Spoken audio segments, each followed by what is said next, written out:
become one with the bike. Faster, faster, faster. Only 30 minutes left. Oh my God! Oh my God! Turn up your resistance. Keep going. Keep going. Still have 22 minutes left. Oh, God damn it!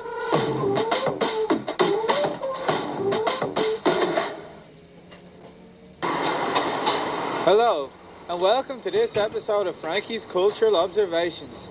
Today, we're going to be analysing girls that believe in crystals. Girls who believe in crystals, proponents of what's known as the New Age Wellness Movement, which is basically just a code word for self-care yoga sessions, spa days, and basking in motivational quotes about how amazing you are, even though you haven't actually done anything.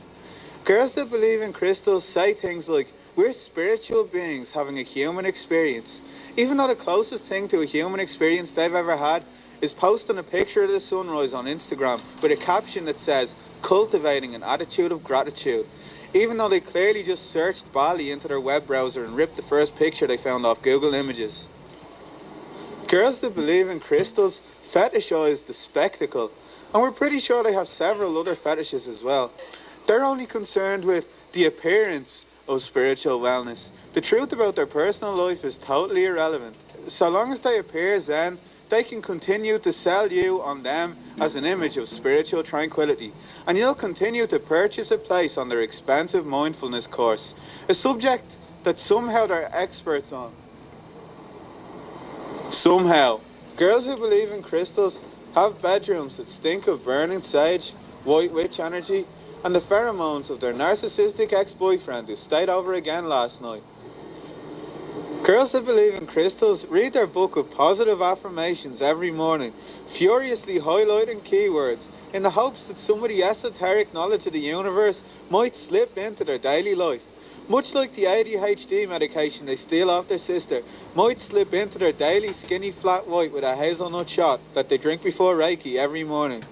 Girls that believe in crystals, the Starbucksification of spirituality, transcendental experience via double espresso and getting your nails done, hon.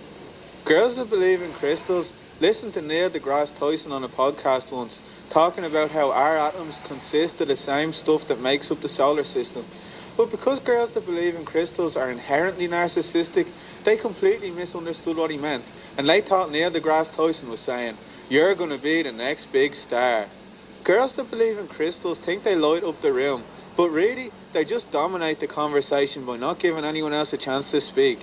When they're done talking about the medical healing properties of Thailand, they just sit there and pretend to listen to whatever basic horseshit you're spewing while waiting for the next socially appropriate interval to interrupt you so they can start talking about themselves again. Girls that believe in crystals often own tarot cards, which are far less useful than debit cards and slightly more useful than Pokemon cards. They're mainly for decoration purposes, but they are useful for chopping up lines of ketamine, a substance that girls that believe in crystals seem to use indiscriminately. All they need is a straw and a flat surface, and it turns out everything is a flat surface when you've achieved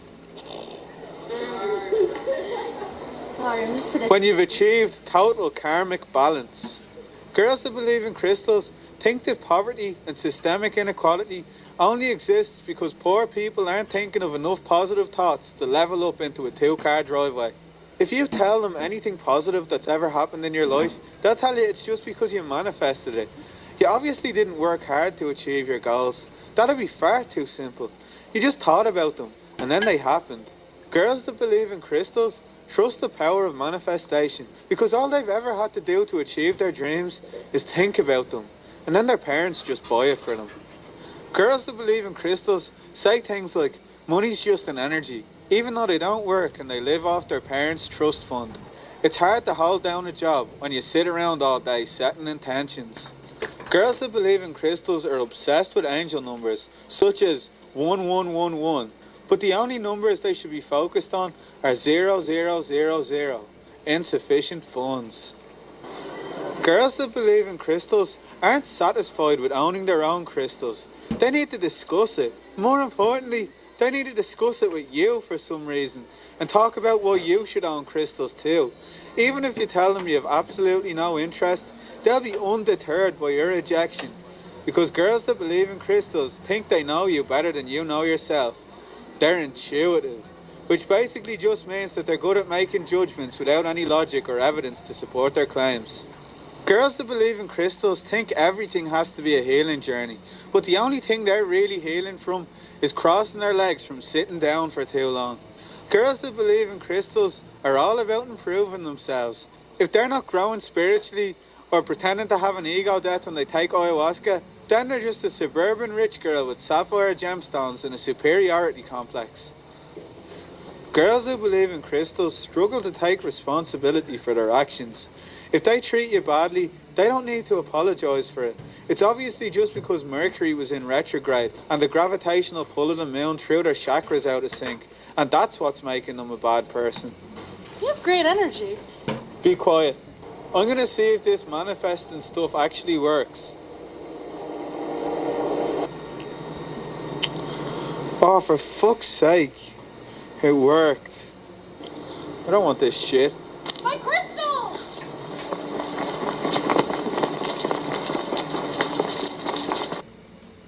Stop buying expensive blood glucose test strips and say goodbye to the daily pain of finger pricking. This portable home health monitor simply clips right onto your finger to accurately measure your blood glucose, blood pressure, blood oxygen, and heart rate in just 3 seconds. With an accuracy rate of up to 99.99%.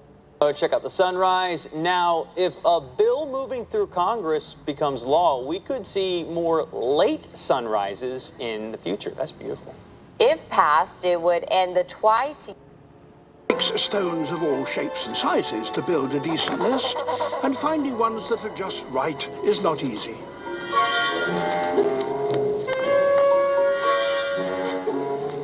So some penguins turn to a life of crime.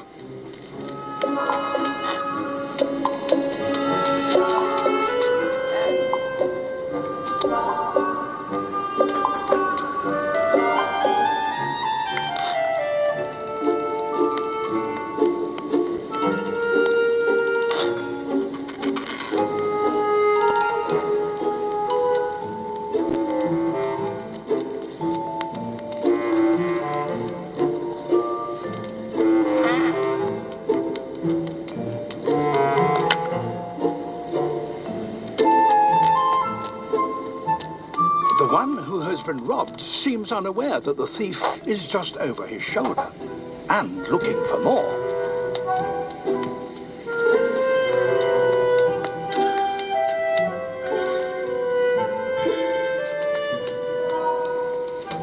The thief's nest is coming along nicely, probably because he keeps a particularly sharp lookout for robbers.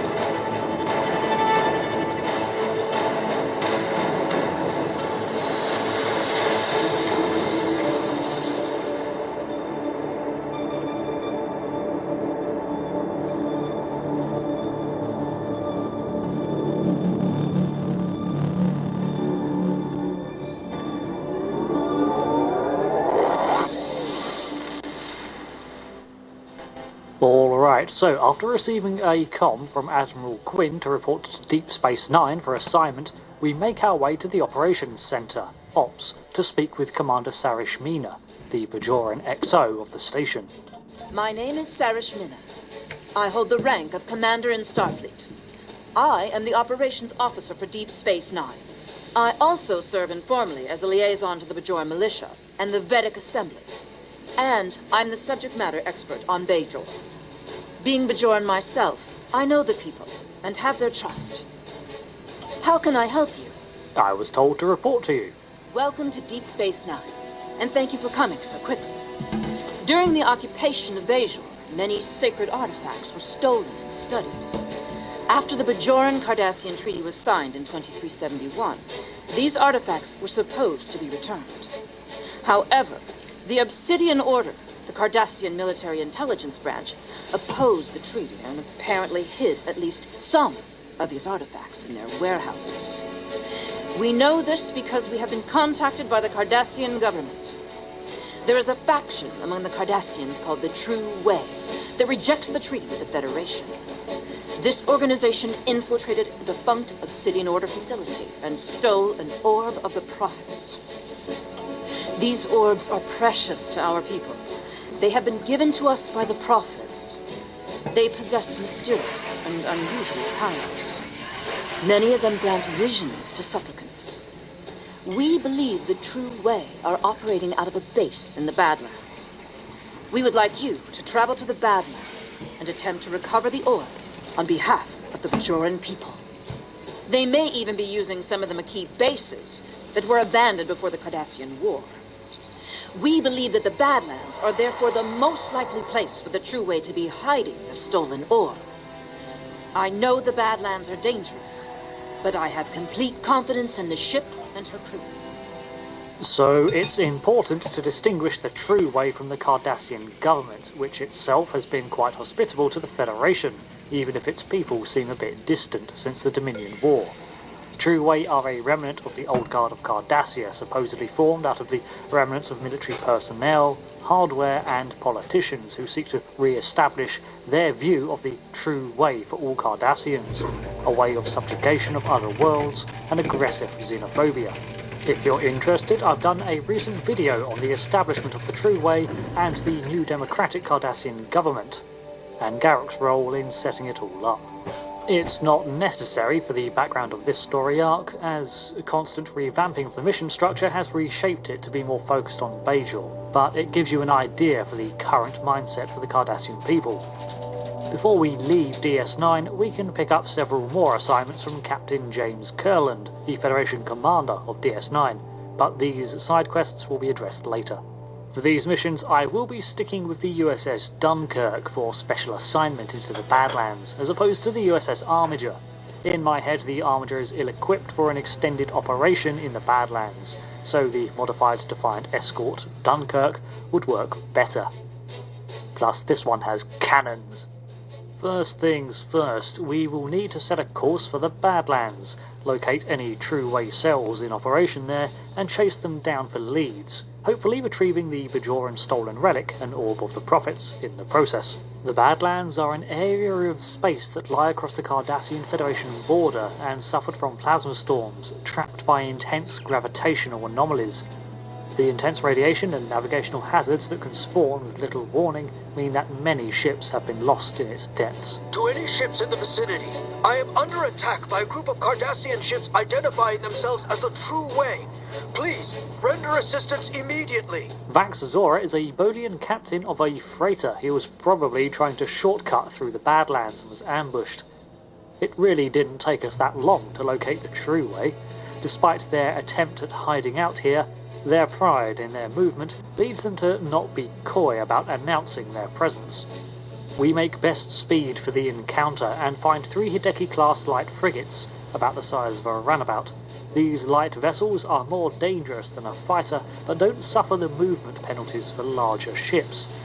Their golden energies of their weapons mark the Cardassian ships as one of the few other powers in the quadrant that use primarily phaser-based weaponry, apart from the Federation, though they prefer disruptor fire for ground combat. Later development included the merging of these technologies into the Spiral Wave Disruptor, a uniquely Cardassian hybrid.